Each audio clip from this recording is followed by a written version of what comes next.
தீராத மூட்டு வலி, குதிகால் வலி, கை கால் வலி, முதுகு வலியால அவஸ்தைப்படுறீங்களா? அப்ப இந்த பொருள் மட்டும் இருந்தா போதும். வயசானவங்களா இருந்தா கூட துள்ளி குதிச்சு ஓடுவீங்க. ஈரமே இல்லாம மிக்ஸி ஜார் எடுத்துக்கோங்க. இதுல 3 ஸ்பூன் கடுகு சேர்த்துக்கலாம். நம்ம எல்லாரும் வீட்டு அஞ்சரை பெட்டியிலயும் இருக்கக்கூடிய பொருள் தான். இத பவுடரா திரிச்சிட்டு வந்துடலாம். இந்த அளவுக்கு கொஞ்சம் கொரகொரப்பா தான் இருக்கும். கடுகு மூட்டு வலியை குணப்படுத்துறதுக்கு ஒரு அருமையான மருந்து. பவுடர் பண்ணிட்டு வந்திருக்க கடுகை இன்னொரு பாக்ஸ்ல மாத்திக்கலாம். இது கூடவே இன்னொரு முக்கியமான பொருள் சேர்க்க போறோம், மஞ்சள்.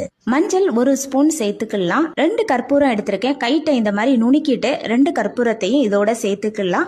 ஒரு ஸ்பூன் வச்சு நல்லா ஒன்னா கலந்து விட்டுக்கலாம். தீராத மூட்டு வலி, கை கால் வலி, முதுகு வலி, தசைப்பிடிப்பு இதால அவஸ்தைப்படுறீங்க அப்படின்னா இந்த பொருள் மட்டும் இருந்தா போதும். நீங்க துள்ளி குதிச்சு ஓடுவீங்க. 100% நல்ல ரிசல்ட் கிடைக்கும். இதை ஒரு காத்து போகாத பாக்ஸ்ல போட்டு ஸ்டோர் பண்ணி வச்சுக்கிட்டீங்கன்னா தேவைப்படும் போது யூஸ் பண்ணிக்கலாம். இதை எப்படி யூஸ் பண்ணலாம் அப்படிங்கறத சொல்லுவேன். அடுப்பு ஆன் பண்ணி கடாய் வச்சிருக்கிறேன். இதுல 1 ஸ்பூன் கடுகு எண்ணெய் சேர்த்துக்கலாம். கடுகு எண்ணெய் இல்ல அப்படின்னா நல்லெண்ணெய் சேர்த்துக்கலாம்.